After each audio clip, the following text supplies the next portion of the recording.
how's it going, NPL fans? My name's Hera and welcome back to another edition of the weekly podcast for the NPL. We are here with Week 6. I am one of your hosts. My name's Hera As I said, I'm back here on the podcast, and today I'm joined by a returning member from last week's podcast. We have the coach of the Arizona Caravanas, Toge.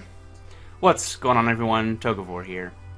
And we are also joined by the Dutchman, Phalop. Hello, guys. And yeah, so last week it was a pretty late podcast because it's really hard for us analysts to schedule everything because we have people from very different time zones and stuff. So apologies if this is also a little bit late, but we'll try and do our best to get it up as early as possible. So I guess we can just go straight into the weekly recap. Yep. Sounds fine. All right, because we have some pretty neat games. But the first one that we'll cover. We'll just cover the Brisbane Balloons against the LA United Kings. So Aberforth taking on Danza. Aberforth brought Pelipper, Kartana, Mega Altaria, Nidoqueen, Poliwrath, and Buzzwole. And Danza brought Entei, Excadrill, Mega Alakazam, Tapu-Lele, Rotom, and Gigalith. And on paper, Danza's team is one of the scariest ever because it does have that Psychic Core with Tapu-Lele and Mega Alakazam. And then it also has the Sand Core. And that has a really good matchup against Abe's team. But at the same time, Abe offensively also has a very good matchup against Danza, as Danza doesn't really have that many good switches to Kartana. And we saw that in the match. Abe brought a Scarf Kartana that was able to sweep Danza. This match was really punch for punch. It was played very offensively because it had to, because none really had good defensive checks to your opponent's offense. So it's really who got the ball rolling quicker and who started racking up the kills. That person was probably going to come out with the win. And Abe got that. He played the Scarf Kartana very well. In the end game, he even switched it out just to make sure he didn't lose to Hacks, which was smart. Lost a point of differential, but not that it really mattered all that much. So yeah, Scarf Kartana came in with 5 kills. And Abe is on a nice little win streak. I think he has 4 wins in a row. And he's sitting at second in the conference, tied with Gypsy. So Abe's on a pretty good run. If you guys want to add anything, feel free to. Yeah, for sure. I think one of the key things that happened this game is just in Danza's prep, he didn't bring the Skuntank, a physically defensive Skuntank, to try to stop Kartana spamming Leaf Blade, because there's no resist except from Entei, but that's weak to rock, so it's going to get one down pretty quickly. Mm-hmm. And I think something along those lines, even if it would have taken a good amount from Smart Strike, if you look at Danza's team, between the Excadrill and the Entei, you don't really want to be spamming Smart Strike and giving things free switch in. So I think bringing a physically defensive Skuntank to try to stop the Kartana would have been really smart, especially because he could have brought a Fire Blast on it, as well as Pursuit to get chip damage on it, and I think that would have been really effective to try to wear down what was obviously the biggest threat to Danza's team. Mm-hmm. Yeah. Yeah, I think that's covered it pretty much well. I think the Entei was there to take on the Katana, but as you said, the rocks and just the chip damage from some of the other mons, it went down early, and when it went down, Katana had a field day. Yeah, for sure. Yeah, and finally Abe won, but Mega Altaria didn't get a sweep, so that's pretty nice to see. Yeah, keeping Thundy up there. I like it. Yeah, we'll get to that, though. We'll get to that. So next on, we can move on to the Toronto Staraptors against the Florida Feraligators. Toge, if you want to take it away. Yeah, for sure. So this was a match of 2 teams that definitely started off pretty hot, both 2-1 after 3 games, and then had caught a couple L's in a row, and so it was definitely a must-win game for both teams to try to stay in prime playoff position. And it ended up being, I think, the game of the week, coming down to the wire with some key plays and key damage rolls, and in particular, Jolt's Talonflame, which was a massive threat to Seb's team, ended up being hit by a damage roll from the Mega Scizor's Bullet Punch that made it so it died exactly the perfect amount of damage to recoil from the Amoonguss next turn after it set up an XD. And had Seb gotten one less point of damage with that bullet punch, Jolt would have been in the position to just sweep with Swords Dance Talonflame. So definitely some rolls there. It's hard to call it hacks necessarily because rolls are so fluid and constant throughout the entire game, and so it's pretty hard to know. Pretty hard to know. How much that really influenced and what other roles, his classic roles. But overall, a well played game. I don't think there was a lot either coach could have done better in prep, besides maybe Seb prepping better for Talonflame, but obviously he came away with the win, so not a lot else to be said there. And it was really cool to see. It's cool to see Talonflame still being such a threat after Gen 7 took a shit on it, as far as nerfing Gale Wings. But do you guys have anything else to add? All right, this was a great game. Yeah, definitely match of the week. I really like how Seb played around with the core of like Tapu Fini and Slowbro. Like Slowbro was Assault Vest with max Bedef, so it just chewed hits on the special side for days. And yeah, Seb was just played around Tapu Fini, Tyranitar, Slowbro, constantly switching out. The play that like was really important was for the Savage spin out that Joe brought. Yeah. And he switched into Tapu Fini, being able to take it. So that's what I mean. So I think that Seb really played well with his defensive core, being able to play around Jolt's offensive threats. But yeah, great game. And as you said, like it really came down to that little row, because if Jolt got a little bit more lucky, then he probably would have won. Yeah, because if he had gotten that roll, he would have been able to take out the Amoonguss there on the following turn, and then actually switch out and preserve his Talonflame, as he had Healing Wish on the Mega Lock. And from that point, with the range that all of Seb's Pokemon were at, it almost certainly would have been game. And Jolt said as much in his commentary. But I think the other important play that Jolt brought up in his commentary was when he actually ended up bringing his Talonflame out originally, I believe. And if he had gone for a Swords Dance Jolt lost him on to the Slowbro. He sacked his Nidoking to the Slowbro after getting a lot of chip on it. Then he goes out into his Talonflame, and he ended up just clicking Brave Bird. And no, that's when he clicked the Z-Bug move. My apologies. But he clicked the Z-Bug move instead of going for the Swords Dance. And if he had gone for the Swords Dance there on Seb switched to Tapu Fini, he would have gotten at least 3 kills, I'm pretty sure, because he would have been able to take out the Slowbro with the Savage spin out, and then another Pokemon, and then switch out, and then Healing Wish it back up. And it would have been, if that series of events had happened, I think it could have been easily a 3 or 4-0 in Jolt's favor. So definitely a game that could have swung in a variety of different outcomes. Yeah, I think other than that, at the end was also pretty solid from Seb, that he went like hard into his Psycho 10% form on the Azumarill as he expected. The natural gift fire, like quite early on, Seb already called that it would most likely be a natural gift Azumarill. I think it was really cool that he saw right through that. I think other than that, you covered the match pretty well. Yeah, Seb, he's a top tier player. Get it? Because he's top tier boy. Yeah. Oh my god, I'm so funny. Anyways, we'll move on to the next match, which is also a very close and well played game. We have the St. Louis Reshiram against the Vancouver Stealth Rock. So, Phalop, if you want to take that away. Yeah, so this match came down, pretty much down to the wire. It was really close.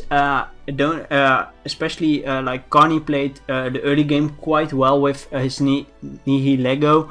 Because he saw right through Maddie's obvious first few turns that were just go in, Smurgle, set up the web, set up the rocks. He went in his Nihilego and he just set up a substitute right on it, then two-shotted it from there, and pretty much Maddie had to pick another sack to it because of the substitute, and that really put Maddie quite a bit back. And then I think a few turns later, when Connie was able to get that crucial rapid spin off with Starmie, I think that also changed the whole game, because if he didn't get the rapid spin off, sometimes later when the Plusle got a kill against the Marjana, it revenged it. It only lived because of its focus sash still being intact, coming down to that rapid spin play. And then at the end game, it was pretty much Maddie knew the series he had to do to be able to clinch that really close 1-0.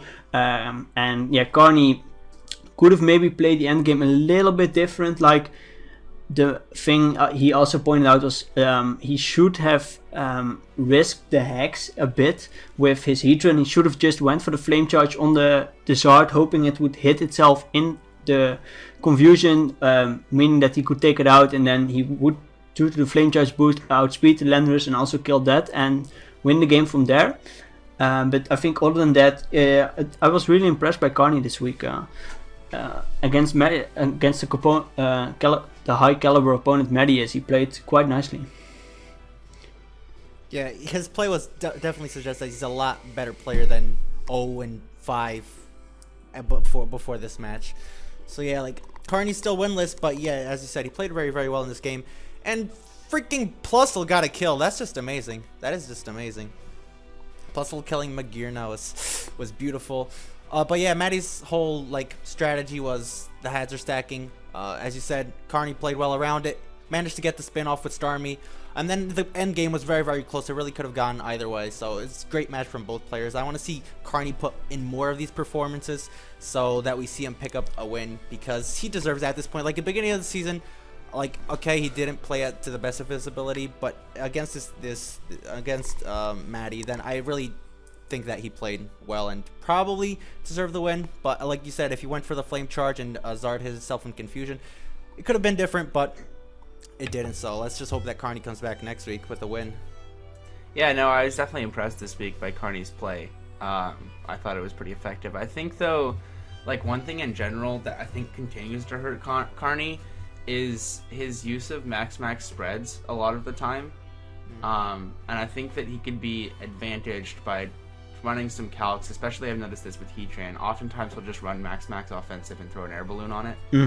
And doing some calcs and just trying to get a more defensively geared set with that Pokemon, I think would benefit him in a lot of games, especially when he's going up against Pokemon like Magearna and Diancie, which he's faced 2 weeks in a row and have been big threats to his team. And I think if he paid a little bit more attention in prep to how he EV'd his Pokemon, he could have been a lot better off in both of those games. And as he lost both of them 1-0, I think if he did that, there was a better chance that he could have came out with 2 wins. Yeah, even if it's just speed creeping, even if it's just that, then yeah, I get triggered when people run max EV spreads in League format. I don't know why. At Razor, I mean what? Throwing shade right from the bat. Okay, hey, I was more mean in my video.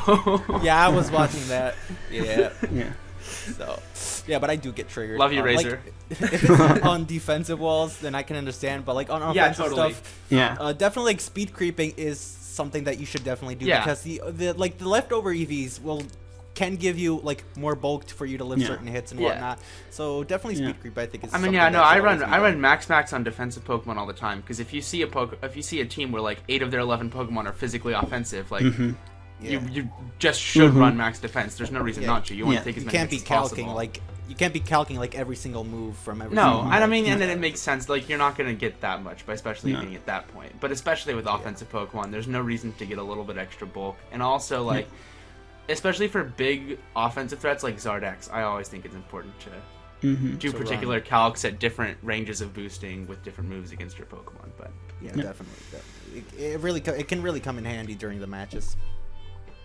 But anyways, that's all pretty much irrelevant. So yeah. All right, so let's move on to the next game. So we have Blake and the Baltimore Braviaries against Merc and the San Francisco Reggie Giants. This match resulted in a 3-0 win for Merc. And Merc brought a really, really interesting strategy. Like right from team preview, he could see that Toxic Spikes were a huge way to win, and he coupled that with a sub-Hex Gengar, which I really thought interesting. It's one of my favorite Gengar sets, but you don't see it ran all that often in League format, especially because everybody thinks that Gengar is a one-trick pony, but no, he actually can do a lot more stuff. So I definitely like the Hex on it. Blake brought the Serena, the Victini, Keldeo, the Hippowdon, the Aerodactyl, and the Slowking. Merc brought the Gengar, the Greninja, the Mega Latios, the Crocodile, the Jirachi, and the Togekiss. So yeah, Gengar put in a lot of work because Ghost was fairly spammable against his team. Coupled with the T-Spikes, Hex was doing a lot of damage. They both brought like very, very bulky teams. So the match was kind of like slow paced. It was really drawn out. But it really, like, Merc had outbulked, I guess you can say that, outbulked Blake. Blake brought a really, really interesting set. It was like a Keldeo with like almost no speed at all and almost max HP, which is really, really interesting. It definitely came in play because I think he lived a Psychic from Mega Latios or something like that. It was from Jirachi, but yeah. Yeah, from Jirachi. Yeah. Yeah, that was it. I knew it was. I'm just. But yeah, that's pretty much the game. Like, it was a very, very slow paced, bulky mons on both teams, just trying to stall each other out. And then like the Toxic Spikes were really, really good because they effectively like worn down the team very, very hard. Merc also played really, really well around the Aerodactyl, avoiding being pursuit trapped with Crocodile, not getting two hit KO'd or anything like that. So good play from both teams. Congrats for Merc getting the win. Yeah, for sure. I thought Merc's prep for this game, I thought both players' prep for this game was really good. I thought the Keldeo's bulk investment and like Blake doing like meta speed creeping, expecting where Merc was going to creep, was really effective. Definitely a really smart thing to do. I also thought that I didn't actually know that Victini got Flare Blitz. And usually I know what moves Pokemon get, and I thought that was a really cool bring on Blake's part, because in a late game situation it would have given him a chance to sweep with a fire type move, obviously. And if you look at Merc's team after Mega Latios, if Merc was able to take down Mega Latios, like, what did he have for a Scarf Flare Blitz? And the answer is his resist was Greninja. So I think that was really smart, giving him a really nice win con on that Pokemon. And I just think that what this game came down to is that if you look at the 6 Pokemon that Merc brought, and I mean, also like his roster as a whole is really weak to Mega Latios, but if you look at the 6 in particular, there's nothing on his team that forces Mega Latios out. Yeah, Merc mentioned that like nothing on Blake's team could one-shot Mega Latios. No, nothing could have one-shot it. I think that this was a place where perhaps Alolan Persian could have came, because it would have been able to taunt and do some shenanigans that would have helped a lot. But you know, it's hard to know. Obviously, hindsight. I think a lot of it did come down to matchup, though. Like his entire roster, he really didn't have a lot. For it, obviously his Mega Pinsir doesn't outspeed it, so like there's not a lot he could do, so I can't really blame him too much for that. Yeah, I mean, he relied on like pursuit trapping it with Aerodactyl, and also like really... Calm Mind Slowking, and then I assume he had I can't remember if he had Whirlwind on Hippowdon, but that also he got Slowking got hacked by Mega Latios, right? It got T-Wave before, if I remember correctly, so like once it's T-Waved, it's not going to beat Mega Latios 1v1. Yeah, it wasn't going to beat it 1v1, but still. Yeah. He still got more hacks than was called for, but I think it just sped up the battle. I don't think it really affected anything in the long run. Yeah. Yeah, I think you guys covered the match pretty nicely. Alright, so then I'll move on to talk about my own game versus Razor Wolf 24 and the Chicago Bears. I brought Mega Venusaur, Weavile, Clefable, Bronzong, Staraptor, Thundy T, and he brought Tapu Koko, Garchomp, Alakazam, Heliolisk, Crobat, Mienshao. Now, despite everything that Razor said in his video about me being his worst matchup of the season, I think that I may have been his worst matchup as far as like his defense versus my offense, but he has multiple offensive Pokemon that I just don't have an answer for. Like, if you look at my entire roster and you look at a Heliolisk under Electric Terrain especially, I don't have an answer. And so I definitely don't think that I definitely think it was a really hard matchup for me to prep for. Definitely, I think the most threatening draft to my draft as far as his offense to my defense goes that I've faced all season. And this match came down to a few pivotal moments, one being where his Garchomp missed a Stone Edge versus my Thundy T, which obviously impacted the game a lot. I don't necessarily think it won him the game outright for 2 reasons, because it definitely would have put it in his favor, but if his Garchomp, if there's a chance, number one, for my Thunderous to live because I had a lot of defense. I had max HP pretty much. And also, he mentioned the fact that Crobat 1v1 my entire team at that point. It actually didn't because Bronzong was at like 40% at that point, and I wouldn't have sacked it if I didn't have a Thunderous. And I still had a lot of ways to pressure the Crobat with like Pursuit on Weavile and Scarf Staraptor, also with Pursuit, so I could wear it down and put it in Rock's range. It would have been a much harder game. I definitely would have had to make plays instead of playing it safe, as I pretty much did the entire battle. So definitely very unfortunate, but no way to know how that would have worked out.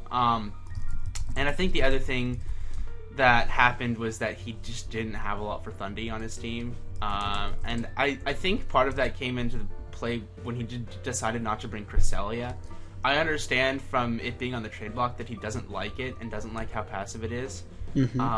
But it was a very good answer to my Thunderous. Now, I did bring Taunt Toxic to 1v1 it, but it still would have prevented it from getting free kills that match. I'm pretty confident. And he didn't even bring anything like an Assault Vest Delmise or a bulky Spadef Pylos one, like the other Pokemon, to wall a Thunderous. And because of that, my Thunderous was still able to put offensive pressure on my team, even though I had 0 special attack investment. So I think that goes into a lot in how he chose to prep for this match. Now, on the other hand, his Electric Core was able to pressure my team immensely, which is what put me in a tricky situation. But basically, the way that ended up working is Thundy T was able to sit on the field, and because it was so bulky, and get a few kills. And in the end, Weavile and Clefable were able to come in and clutch the game out. It ended up being a 2-0. I definitely could have made it a 3-0 if I Calm Minded at the end with Clef on his Scarf Mienshao. But I didn't because I'm a bad player. But regardless, that's what pretty much happened. Funny thing about this match, though, my Weavile didn't actually have enough speed to outspeed a max Heliolisk because because in my prep I was thinking, oh, a smart player would only run enough on his Heliolisk to outspeed my Thundy T. And then I realized, like, during the game that, wait, Razor runs max spreads. Fuck. It's Razor, man. It's going to be max. Yeah, I know. So that could have cost me. Thankfully, it didn't. But no, definitely a really close game. I don't know what else you guys want to mention. That was kind of rambling and not too specific. But I just think it's a little bit silly on Razor's part to not bring, like, he doesn't like Cresselia, but you've been using Thunderous so well this season that you would expect him to, like, really prep for it and not have his only answer being Garchomp with Yachi Berry, because I don't know, that just didn't seem very smart. Yeah, like, with no investment, the rest of his team was 2 KO'd. I don't understand. Yeah, like, I don't understand either, but maybe he was banking on checking it offensively, which I guess could be a plan, but you were very it would have worked if he hit the Stone Edge, let's be honest. But anyway. Well, true, yeah, you got lucky. So yeah, Chris only won because of hacks. It's true. Yeah, basically, moral of the story. Hey, that's better than last season. True. Only lost because of hacks all season. Yeah, you rather win because of hacks than lose because of hacks. Yeah. It's true. All right. Phalop, do you have anything to add on this match? Besides Chris being lucky? No, pretty much. I think one thing that's funny about Razor and his 252 spreads, I think I talked at the beginning of the season with Anthony, and we were like discussing if Razor actually would run 252 spreads or if he was actually just a god and just for his videos put the 252 spreads, but actually speed creep. Yeah, I'm not gonna lie, I actually do that a lot. Not with 252, but I always mess around with the speed creep on my walls. Because I speed creep my walls a lot. So I just vary it constantly so no one knows what I'm actually doing. That is very smart, actually. I might have to do that. Yeah. Ooh, that's smart. I like that. But yeah, other than that, I wouldn't put it past Razor. He's a smart dude. Yeah.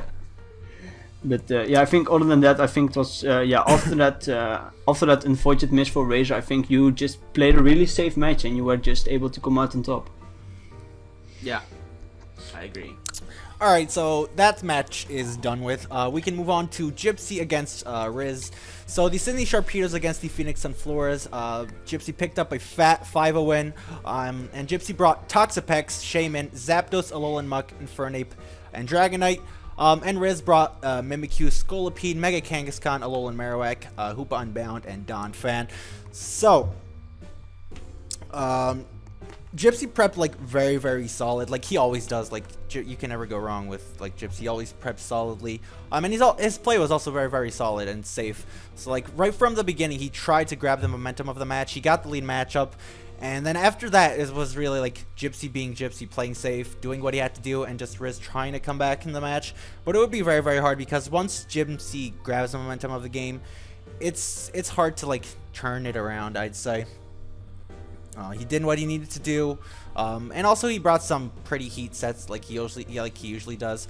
He didn't really go too in depth to what his Infernape set was, but it was pretty neat because it was like Stealth Rocks Encore, and he definitely he encored the Alolan Marowak into Stealth Rocks, which is pretty nice.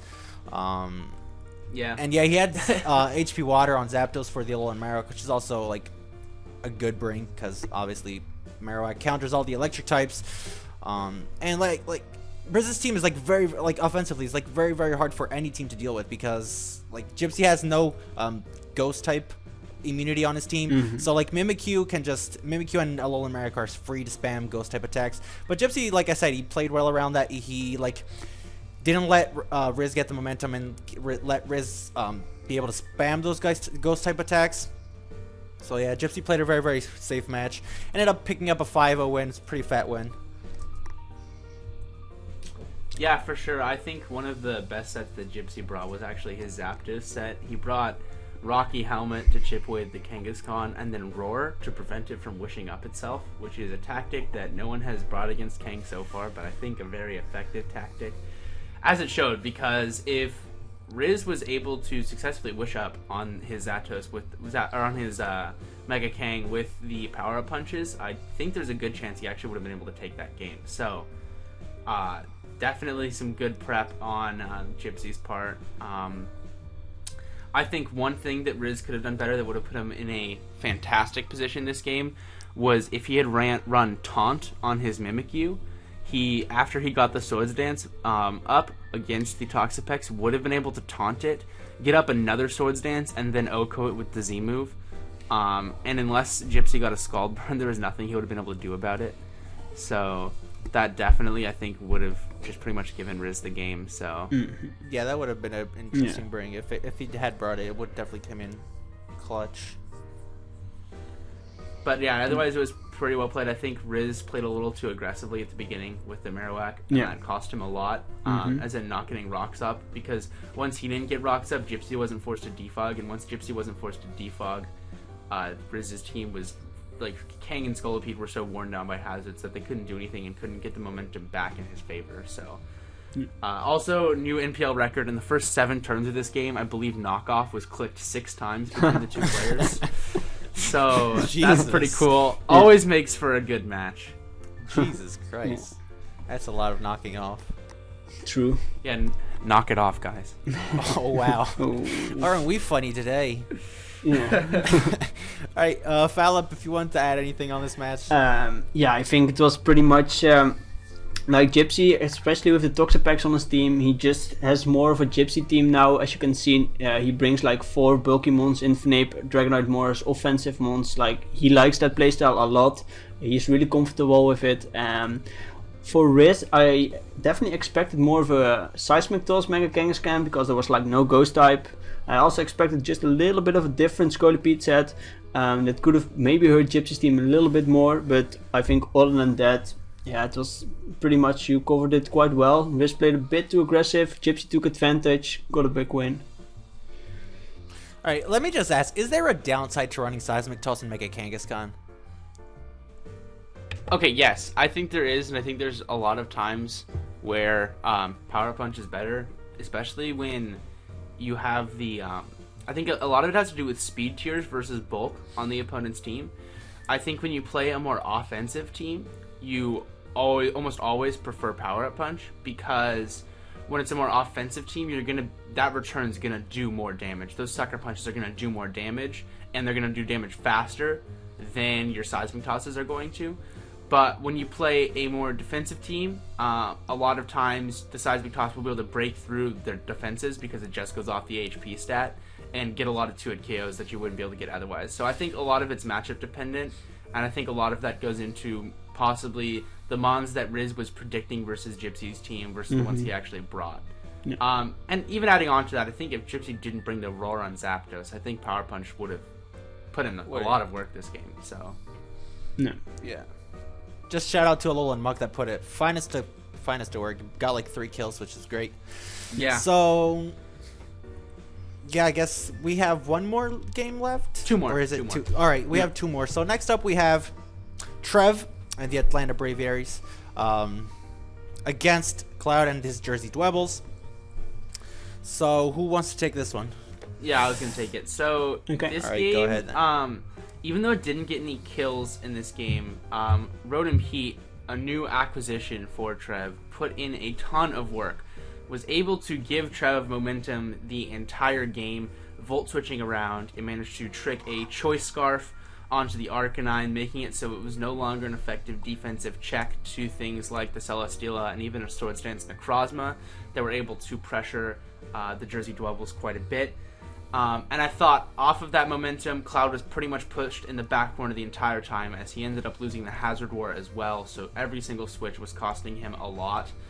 And I think as a result of that, there was only one time in this game where Cloud had a chance to grab back the momentum of the game and take a lead, and that's when he tried to set up with his Gyarados.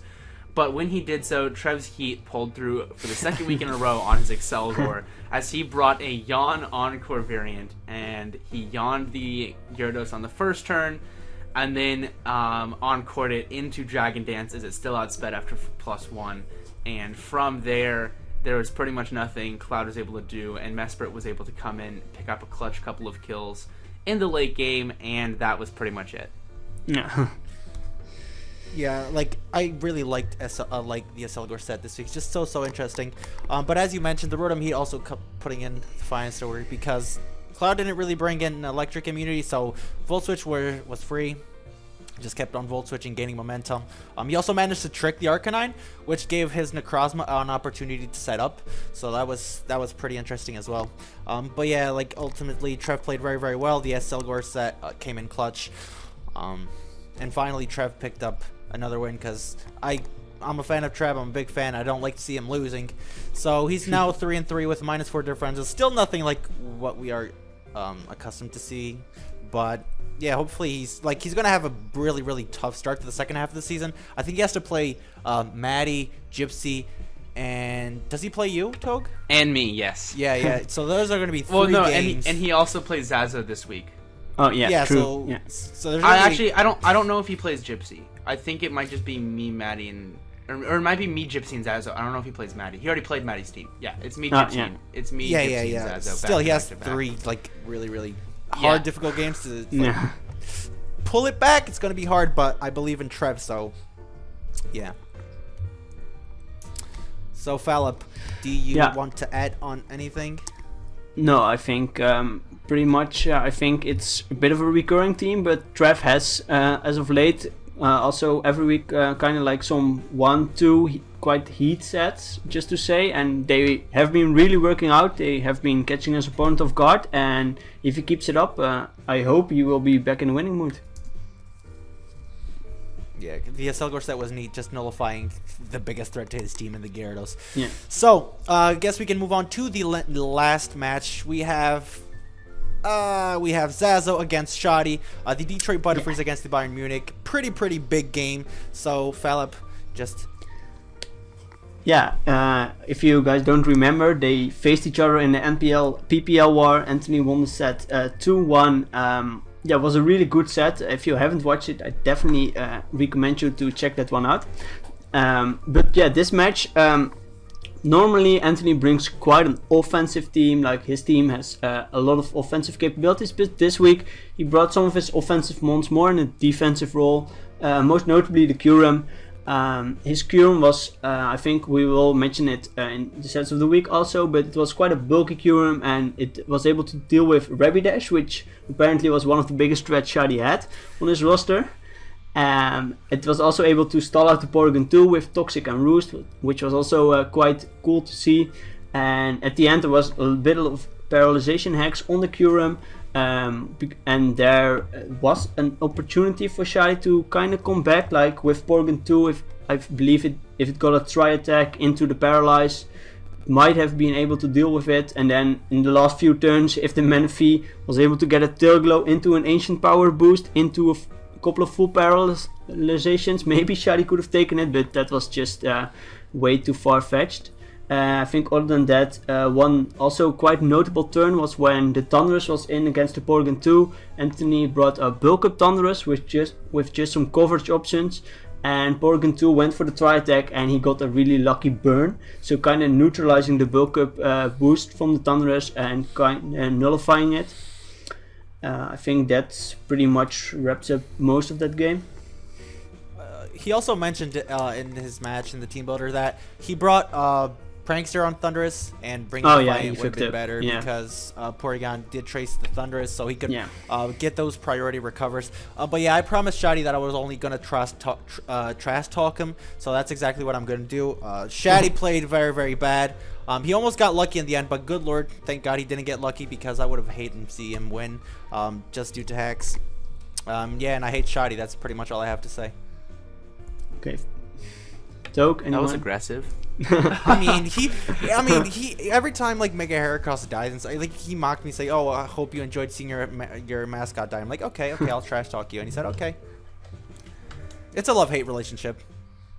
Gotcha. No, I don't really have much else to add. I think this just ended up being a game where I think Zazzle had a good matchup overall, and Shirdi didn't have anything for bulky QMB after Rapidash went down, and I think you see that again. It's kind of similar to the situation with Merc versus Blake.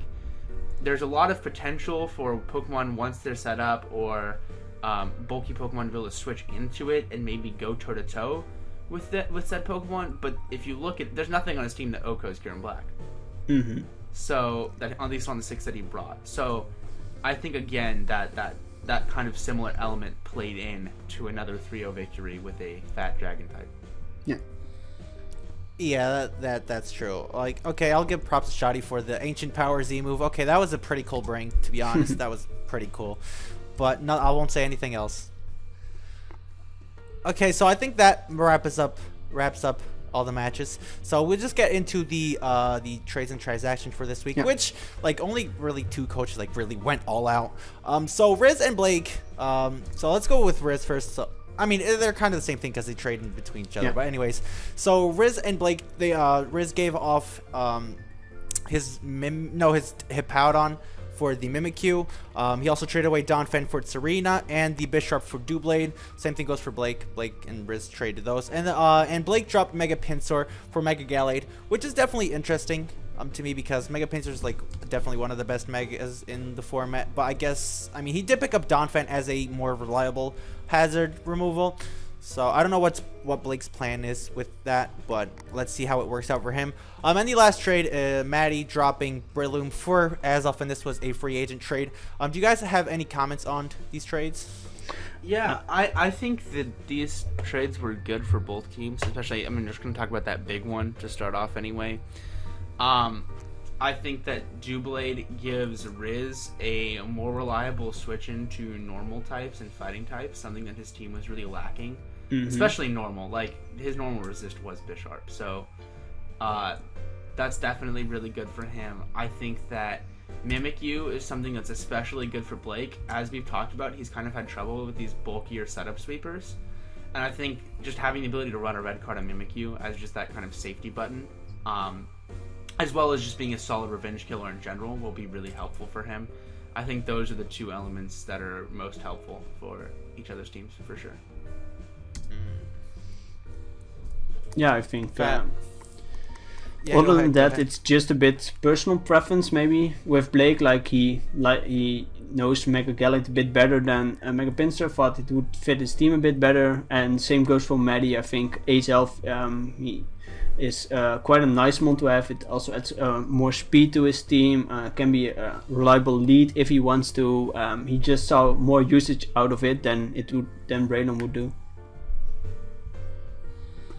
Yeah, I want to see how like the Mega Gallade works on Blake's team. Like as you said, like it could be personal preference. Just want to see if Mega Gallade really adds anything to his team. I think it does, especially in the speed tiers department. I think Yeah, that's I was gonna say one area that. where it's really important because after trading away his Latios, he didn't have anything at 110. So I think that kind of fills that gap on his team because I mean he has a Alolan Persian at 115, but I don't really count that. And aside from that, he had a gap of between 108 and 130, and nothing to tie with 110s or outspeed 108s for sure. So I definitely think it was good in that department. Yeah, that definitely makes sense in terms of speed tiers. Now that he pointed out, yeah, it definitely makes sense. And also, like, nonetheless- he has the Z move Salamence for a flying move, as well as Aerodactyl, and he didn't have a... Yeah. And Keldeo is a fighting type, but it's Secret Sword's, like, strongest reliable move. So he didn't have that traditional physical fighting type powerhouse on his team. So I think that's another reason why it makes sense. Yeah, it definitely makes sense. So we all wrapped up with the transactions? Yep. Okay, so we can move on into sets of the week. So we don't really have graphics or anything, but, like, because we mentioned, like, some coaches don't really like having their EVs like exposed for, like, because they might replay them in playoffs. People are or getting something. so secretive these days. It's so I know, insane. right? It's like I don't understand. so many Casually circuits. changes my speed creeping. yeah. You're the guy that tricks everybody. You even trick your viewers. What kind of person are you? I know, right? But as we mentioned, a set that I personally really liked was the Acelgor set that Trev brought. It was Yawn, Encore, Spikes, and did it have Final Gambit or Bug Buzz? I'm not. I don't know. It doesn't I'm matter. not completely- They didn't. yeah. It never got clicked anyway, so it doesn't. Yeah, it even didn't matter. really cook an offensive move. It was mainly there for the It's mainly here on sets of the week because Encore plus Yawn was great tech to stop the Gyarados from sweeping. Could have just Gyarados ran speed- HP electric. Nah, he needs to stun. He needs to I'm stunt joking. a little bit. He wanted to stunt a little bit, and it worked out for him because Gyarados otherwise would be able to sweep, but not. That Acelgor completely shut it down. So that was a pretty nice set that Trev brought. Yeah. Another set that Phalop already mentioned was the bulky Kieran Black that Zazzle brought, being able to 1v1 a Porygon with these Toxic and Roost. So I guess Kieran Black's stall is going to become something now. Definitely not something you see, but yeah. Kieran Black is actually very bulky. His typing isn't the best because Ice is bad defensive typing, but it does have great stats, good HP stat. So Zazzle did good to take And advantage also of the that. Chople Berry let it. Yeah, eat that coupling low it with kick, the which Chople was nice. Berry, Chople Berry was very nice as well. Because as you said, nothing on Shadi's team could really put a huge dent into Kieran Black, aside from the low kick from Rapidash. Once that was gone and out of the way, it was just a case of him roosting up and stalling out other stuff. Yeah. So I'm going to talk about the god of Week 6, that being Plusle. Because Plusle killed a Magearna, and you don't see that every day. So Carney, with the spectacular decision to slap on that Focus Sash on his Plusle to ensure it could live any hit, chewed, I believe it was a Fleur Cannon from the Magearna, but I can't even remember. Yeah, I think it was. I mean, it doesn't even matter. It It doesn't matter, it's a Plusle. Yeah, But they he would've managed died to chew a anything. hit and take out the Magearna, so, whenever Plusle gets a kill, we're going to talk about it, because it's Plusle the god. Yeah, and I doubt it will ever happen again throughout the season, so, hey, I mean, mark hopefully these not. days. I mean, bless Maddie's heart, but... But it was crazy. The chat was going absolutely wild in the battle. Yeah. That was great. That was great. So anything else? Any other sets you guys would like to mention? No. May? Going once, No, going twice. I mean, I'm going to talk about this one a little bit. I thought Jolt's Talonflame set was really smart. Because he chose to bring Z-Move U-Turn and not a natural gift berry, he was able to ensure he still had U-Turn to kind of bluff a choice set and still U-Turn out against the Tyranitar more early game until it was weakened, and then set up the Swords Dance to take it out with the bug move. So really smart as far as conserving the slots on a set and still getting the damage output you need to take out key Pokemon. So I thought that was a really smart set. Yeah, for sure. Yeah, and even with the nerf, Talonflame was a huge threat. Just we already talked about that little roll that really didn't favor Jolt, so I guess it is what it is.